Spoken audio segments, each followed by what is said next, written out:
What's up, y'all? This is Ty. I am here to review Season 4, Episode 5 of Power Book 3, Raising Kanan, and the episode is titled The Nail That Sticks. Now, before I do that, you know what I gotta do. I have to give a shout out to my subscribers. So shout outs to my subscribers that hold me down in the comment section. Y'all keeping this channel going and growing. So shout outs to Lamar Simpson, Simply Be Yourself 100, Tayon's World, the RC Kroger, Johnson Go Hustle. That's a nice name. I like that. Johnson Go Hustle. P. Bronson, and all the rest of you wonderful people. Hit that like button, hit that subscribe button, and let's keep this channel going and growing. Now, let's get down to this review. I should have known something was up when the episode starts off with this flashback of Famous's life. And, you know, Little Sean, they show Little Sean in the house, and his father is kicking ass and taking names. The father's very abusive, a horrible human being, mistreating his wife and his children. And you know that you see his big sister put him in the room and lock the door, this, that, and the third. Then later on, mom is like, we got to get up out of here. She takes little Famous, and she takes him, and she's leaving. And they got the car ready. They're going to leave out in the middle of the night because it's unfortunate. You got to do that to get away from these abusive people. And it looks like they're getting out good in the clear. And then Lil Sean decides, Lil Famous, he decides he got to go back and get his action figure, his little He-Man toy. And so he goes back to get it, and that awakens his father. And his father's like, where y'all going? This, that, and the third. What do you think? Where's your mother and your sister? And smacks him. And as he does that, the mother stabs him, and then they leave. And of course, we see them fleeing and going into a shelter and all those things. So we get to see the relationship that Famous had with his mom. And, you know, that relationship, she was an abusive mother. I mean, she was an abused wife. And, you know, they had it rough. So they had to leave and escape and go through the shelter and all that. And she was scared and afraid of what was going to happen, you know, for her future and all those things. So that was interesting, seeing that flashback. But I was like, we about to find out about what's going on with Famous. And I'm thinking, oh my God, please tell me Famous ain't dead. But the flashback kind of indicates, it kind of gives it away. So I'm like, here we go. So then we see Famous's mother reaching out to Jukebox and Kanan, asking them, and of course they say they don't know. But prior to that, before she went to them, she went to the police and she said, listen, y'all told me to come here. I told you my son was missing. You told me come back in a few weeks. I've come back in a few weeks. Now what? The cop was very smug and dismissive. He was like, ma'am, he's on the run. And she said, no, my son was going to turn himself in. He's like, no, he's on the run, this, that, and the third. Just really rude to her. And he said, well, why don't you ask Kanan about him? Ask him about him. And she's like, what? She's like, ask Kanan about him. And she's like, that was his best friend. So the cop is implying, you sure about that? He's a problem.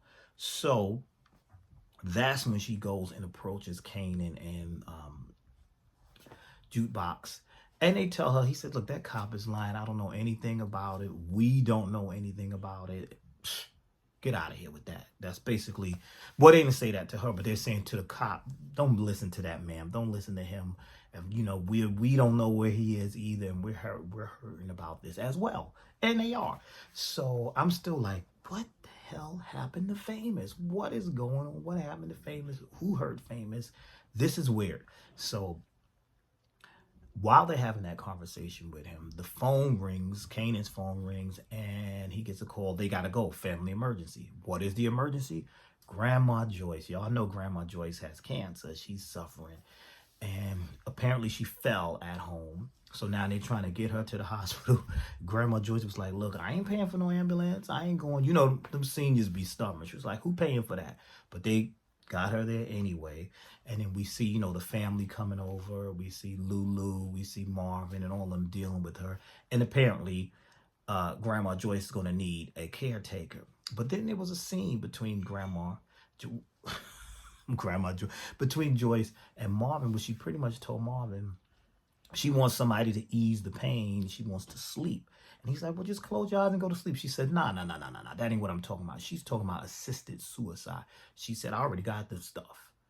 You got to do this for me. I have this stuff. Now, you want this man to help you kill yourself, basically. Now he's a cold-blooded killer, but he going to kill his own mama. I was like, I don't know if he's going to be able to do that.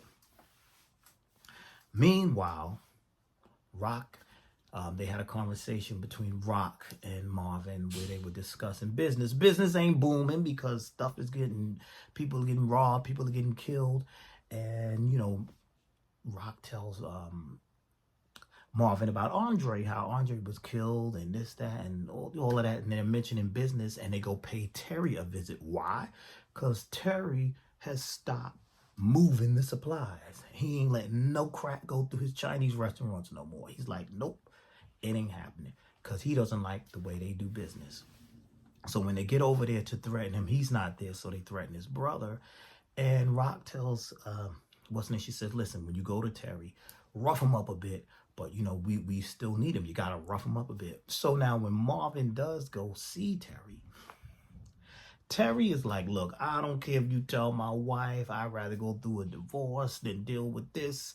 Y'all are crazy. This. And he said, you know what? Matter of fact, I may go to the cops. I don't want to have anything to do with you and your sister. So Marvin is telling him, you playing with fire.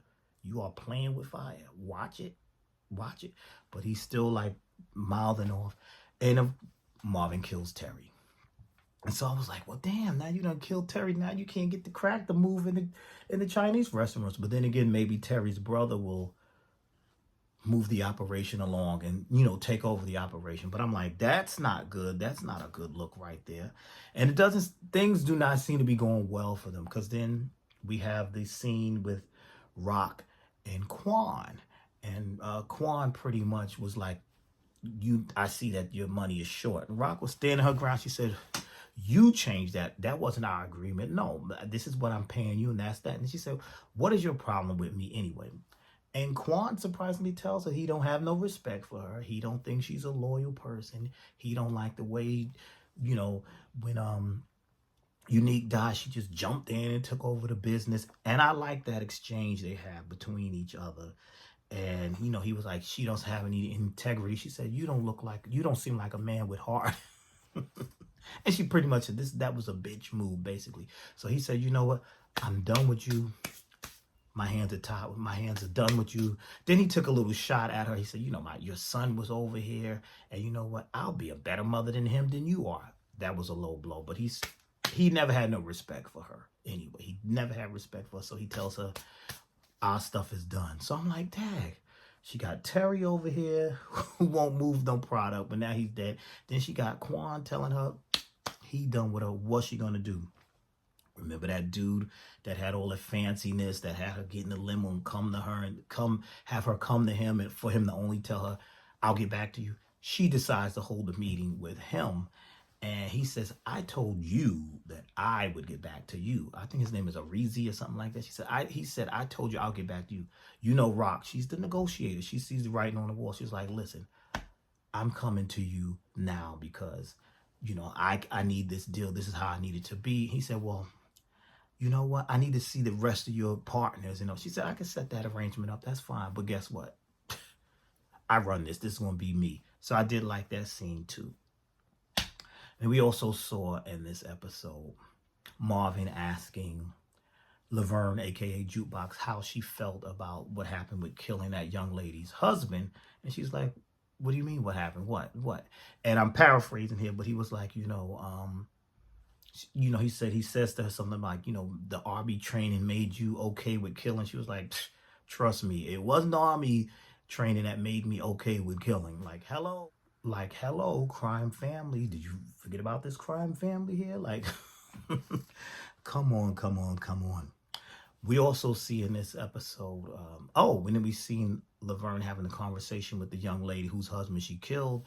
And the lady said, did you have anything to do with it? Because, I did tell you where he lives. She said, no, I didn't have anything to do with it.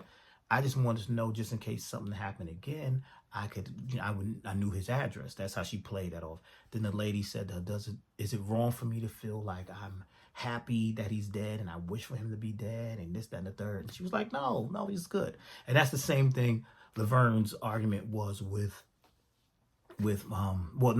discussion with Marvin pretty much was like, listen, I got rid of somebody that made somebody's life miserable. So it's good. We good over here. It's nothing. Now we see this is where she's turning more and more into the jukebox. And then Laverne, this is where we're seeing her turn into the jukebox that we meet later in the original Power series. So that was that. What else happened in this episode?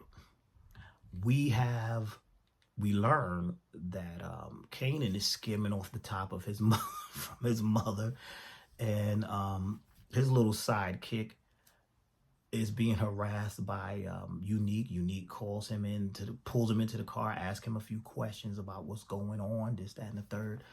And he says, well, basically, she got some issues with Quan.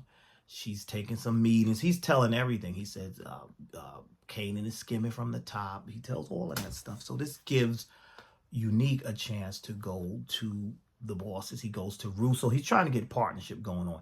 That really didn't go that well because Russo was like, look, if you don't have nothing right now, what is it you could do for me? Basically, get out of my face until you can show me that you can do something, that you got something. And I was like, that makes sense. He's like, but right now, as of now, get out of my face. And that made Unique very frustrated. He's like, I don't know about y'all, but I'm tired of Unique being in the shadows. It's time for him to come on out, let everybody know he's here so we can get this thing going. That's basically how I'm feeling. And he's still dropping money off to his girlfriend at her mama's house, putting it in the mailbox. And I'm saying to myself, do you trust leaving it in that mailbox? But I guess maybe her mother owns the whole house. Because I'm like, what if somebody else finds that money? That's how I was thinking. So that was pretty much that. And then Lulu with his music business, that storyline is, him and that promoter, him and that A&R woman, they're getting along pretty well, very well, in fact. So they're, meeting artists and this, that, and the third. And then they also meeting in the bedroom because she lured him over to her house. Oh, come see my record collection. But, she wanted to play him something else. And that's what she did. So they are now romantic. So we'll see where this is going to go with their little romantic relationship. I thought that was interesting. And I kind of saw that coming because they had a little sexual tension going on. And to begin with anyway. So then we get, did you see Unique's girlfriend go up to Rock and with the money and was like, is this you? Have you been dropping money off? And she's like, listen, is this because of your guilt of killing him? And she's like, look, for the last time, I didn't kill him. I had nothing to do with that. And maybe this is one of his friends giving you money, feeling bad. And she said, and who complains about money? Hello, I wish somebody was dropping money off in my mailbox. Well, not under any tragic circumstances, but listen, I'm not questioning the extra cash coming in my mailbox. Listen, especially in these times. Okay.